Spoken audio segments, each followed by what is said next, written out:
Karibu sana Digital, na leo nimekukutanisha na viongozi kutoka Non-Employed Teachers Organization, nazungumzia NETO. Wiki mbili nyuma, kama ni mfuatiliaji wa mitandao ya kijamii, utakuwa umeona namna gani ambavyo sakata la NETO, yani walimu ambao sio waajiriwa, walimu ambao hawajaajiriwa, hawajafanikiwa kupata ajira, namna gani ambavyo walikuwa wanazungumza wakiwasilisha mapendekezo yao kadhaa kwa Jamhuri ya Muungano wa Tanzania, yani kwenye serikali ya Jamhuri ya Muungano wa Tanzania, yaweze kufanywa kazi wao kama walimu. Na viongozi wa NETO niko nao hapa, niko na katibu wa NETO, lakini pia niko na mwenyekiti wa NETO kama sikosei. Kwa hiyo natamani niende kuzungumza nao mawili matatu. Kwanza wazee, kwanza heshima yenu bwana kwa harakati zote ambazo mnaendelea kupambana nazo na kile ambacho mnakifanya kwenye huo umoja wenu wa NETO. Kwa mtu ambaye anasikia kwa mara ya kwanza neno NETO, nikianza na mwenyekiti, unaweza ukamuelezea kitu cha aina gani? Tunaposema NETO ni Non-Employed Teachers Organization. Huu ni umoja ambao umewakutanisha walimu wasio na ajira nchi nzima. Umoja huu uko katika mitandao ya kijamii, hususani WhatsApp. Tuna magrupu ya WhatsApp na tuna WhatsApp channel inaitwa hivyo hivyo Non-Employed Teachers Organization. Tuna magrupu zaidi ya 10 huko WhatsApp ambayo yamejaa yote. Watu wote waliomo katika magrupu yale ni walimu ambao hawajaajiriwa nchini Tanzania kuanzia mwaka 2015 mpaka mwaka 2024.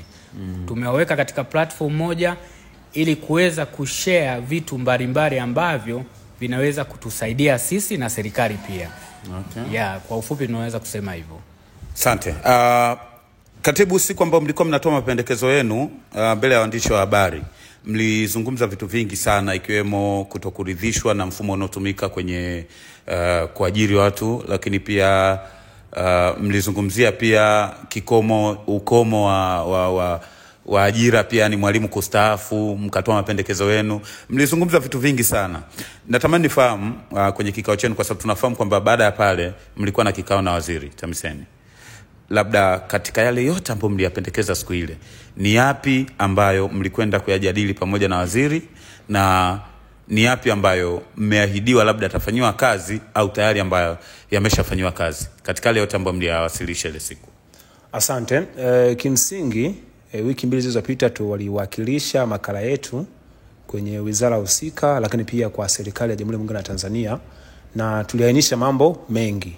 Lakini tunamshukuru Mwenyezi Mungu kwamba lile jambo tulifanya tuliona ni dogo, likachukua kuwa kubwa na Watanzania wakalipokea kwa umoja. Kwa hiyo serikali ikaona kuna haja, na Mheshimiwa Waziri Simbachawene alifanikiwa kutuita. Na kimsingi mimi nimshukuru sana Mheshimiwa Waziri Simbachawene, ni mtu ambaye yuko positive sana. Alitupokea pale ofisini kwake kwa upendo. Yaani tulijisikia kwamba hii ni kweli tuna haja ya kubaliana na hawa ndugu zetu. Kumbe sio maadui zetu, tukafanya tukawa ni kitu kimoja. Kwa hiyo kimsingi tulifanya kikao, actually tulikutana na wizara 3, wizara ya utumishi, wizara ya elimu, wizara ya TAMISEMI. Wote mawaziri walikuwepo. Kwa hiyo tulifanya nao kikao thabiti kabisa na kuainisha yale yote ambayo sisi tulikuwa tuna complain kwenye mitandao ya kijamii, lakini pia tulicomplain kupitia kwenye makala yetu, na tuliandika makala nyingine. Ile ambayo tulisoma ilikuwa na peji kama 8. Tukaja tukaandika makala ambayo na peji zaidi ya 20, ilikuwa na peji 22 almost. Tulieleza yote, changamoto zote A mpaka B ambayo anakumbana nayo mwalimu ambaye hana ajira, lakini pia inaweza kuwasaidia pia na kada nyingine ambazo hawana ajira. Yote yalikuwa yameainishwa mle kwa uzuri kabisa, na tulifanikiwa kujadiliana kimsingi A mpaka Z, na mpaka sasa hivi tayari tumeshaona kuna mwanga wametufunulia dunia, kwamba tutaona kabisa tuko sehemu sahihi. Walimu wa Tanzania ambao hatuna ajira, tunaona kabisa tunaenda kwenye sehemu ambayo tunafika tutakuwa na ajira, lakini kama sio ajira pia kutakuwa kuna fursa mbalimbali za kiuchumi ambazo zitafunguliwa. Wanafunzi wenzenu wanafunzi wenzenu waliomaliza pia ambao hawana ajira kama nyie, wanatamani kujua labda kwenye hiki ambacho mmekianzisha, mwafaka uliopatikana ni upi? Labda mmeahidiwa mtaajiriwa, au labda kuna kitu gani ambacho tayari mmeshaonyeshwa njia hii piteni mpaka sasa hivi, kwa wale ambao wako mbali na nyie, hawezi kucommunicate na nyie direct. Wanatamani wapate wajue yani ni kitu gani ambacho kimeendelea kwenye yale yote ambayo mmeanzisha. Kimsingi changamoto kubwa ambayo ilikuwepo ni changamoto ya usaili ambayo kama ambavyo tuliwasilisha ilikuwa changamoto ambayo sisi tunaipinga kutokana na utaratibu ulivyokuwa unaenda, lakini pia uhaba wa ajira.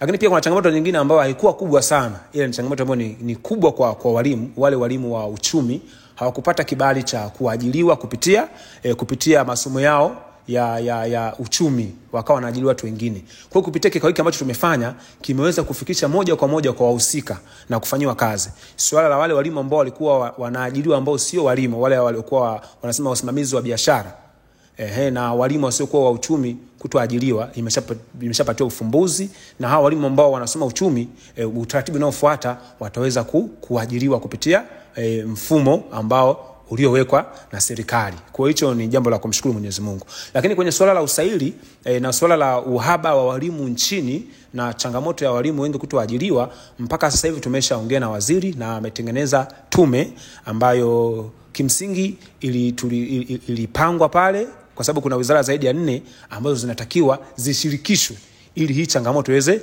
kutatuliwa. Unajua kutokana mpaka hizo unavyozungumzia sera kuna sera ambazo zimefanya mpaka hizi ajira ziwe chache. Kwa hiyo sasa ili hizo sera zianze kutenguliwa tena lazima pia cabinet ifanyaje ikaya. Hiyo tu kwamba sisi kwa sababu unaitwa tumesema basi liwe jambo hivyo hivyo. Serikali ni sikivu na sasa hivi tumeamini kwamba ni sikivu, wametusikiliza na wameunda tume ambayo tume haijawa tu kisiasa kama ambavyo watu wanasema. Haijawa kisiasa, serikali imeonyesha lengo madhabiti kabisa ya kuwasaidia walimu wasiokuwa na ajira nchini. Kwa sababu jambo la kwanza wameunda tume ambayo hiyo tume itafanya kazi ya kuhakikisha walimu wanaongezewa idadi ya kuajiriwa. Lakini pia changamoto nyingine zote ambazo zimejitokeza kuweza kusolve out. Lakini sio hivyo tu, wametupatia muda. Yaani unajua kuna mtu ambaye unaweza kapewa tunakuahidi lakini isiwe na timeline. Hawajui lini. Lakini serikali imetoa muda kwamba kuanzia siku 30 mpaka siku 45 NETO naomba mtuvumilie kabla tutakuwa imeshakaa na itawaita kutoa majibu. Hicho ni kitu cha kumshukuru Mwenyezi Mungu. Kwa hiyo mpaka sasa hivi sisi hatuna changamoto na serikali imeweza kutusikiliza vizuri, umetuchukulia kama sisi watoto, lakini pia imeonyesha nia ya moja kwa moja ya kuweza kutusaidia ndugu mtangazaji. Kwa hiyo mwelekeo wa ajira upo. Mwelekeo sasa hivi afueni huko. Unajua mpaka naongea na Chekelea ukiangalia ile ya kwanza nilikuwa nasikia majonzi kabisa. Lakini sasa hivi naongea na Chekelea kwa sababu mimi ni mtu ambaye nina hofu ya Mungu, lakini pia ni mtu ambaye anapenda haki na ukweli viwe vimenyoka. Lakini kama ukiona na Chekelea ujue ninachokizungumza ni cha kweli na hakina siasa yoyote ndani yake. Kwa ni hivyo ndugu mtangazaji. Okay. Nikirudi kwa mwenyekiti Ndio, nilikuwa nataka kuongezea kidogo hapo. Ile tume waziri pia aliahidi na kuhakikisha ushirikishwaji kwamba ikitokea katika makala ile kuna kitu ambacho kinawakanganya, wanahitaji labda msaada kutoka kwetu. Aliahidi kwamba wakituhitaji viongozi wa NETO muda wowote tusije tukawakwamisha. Yaani tuwape ushirikiano wa moja kwa moja, kwa sababu wakati wanaendelea kuichakata na kutoa na kuandaa majibu ya kuyatoa ndani ya hizi siku 30 mpaka 45, walisema muda wowote wanaweza wakatuita kwa ajili labda ya kupata ufafanuzi wa mambo kadhaa ambayo tumeyapendekeza yatumike kama njia bora ya kutatua changamoto ya ajira kwa vijana na hususan walimu nchini. Hii ni organization ambayo mmeanzisha nyie kupambana kutetea walimu wenzenu ambao wana ajira pamoja na nyie wenyewe. Sasa mwenyekiti, inatokea sasa hivi ajira zimemwagwa za walimu. Wote mlioko mtaani mmechukuliwa, mmeingia kwenye system, sio? Hii organization itaendelea kuwepo au kuna mazingira gani ambayo mtayaweka sasa kuhakikisha kwamba hiki mlichokianzisha kinaendelea kuwepo kwa wengine ambao watakuwa wanaendelea kukosa ajira labda kwa baadaye? Okay, labda kitu cha kwanza ambacho kila mtu anatakiwa afahamu ni kwamba kwanza, mfano rais anaweza nikakupa mimi na katibu tulikuwa tujuani before. Maana yake nini? Maana yake ni Mungu anatengeneza njia fulani kutatua jambo fulani. Pale njia hiyo itakapofanikiwa, kwa hiyo Mungu vile vile anakuwa anajua kwamba kama jambo hili litahitajika kwa kusudi jingine, litaendelea katika utaratibu huu. Kwa hiyo obviously sasa hivi kwa mfano walimu wote tuseme tuliopo mtaani ambao hatuna ajira, tukaajiriwa, si ndio tumeajiriwa, automatically hakuna nani employed teachers, wote ni employed. Si unaelewa vizuri?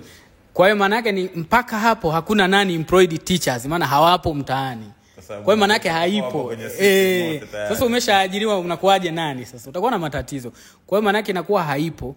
Labda kama kwa mapenzi ya Mungu, kama kutakuwa na other option katika kuisaidia serikali, kwa sababu unapokuwa umeajiriwa haimaanishi kwamba unajitoa katika kuishauri serikali, hususan kwenye masuala ya ajira. Tuko na sekta nyingi ambazo vijana wako mtaani. Kwa hiyo tunaweza kuendelea kushirikiana na serikali pale inapohitaji, au pale tunapoona kuna umuhimu wa kushauri hata kwenye taaluma zingine, kama tunaweza kuona kwamba wakifanya hivi wanaweza kusolve hivi, wakifanya hivi wanaweza kusolve hivi, si tutakuwa tayari, kwa sababu sisi ni wa Tanzania. Lakini NETO kama NETO, that will be the end. Okay. Yes, lakini sisi NETO ni idea.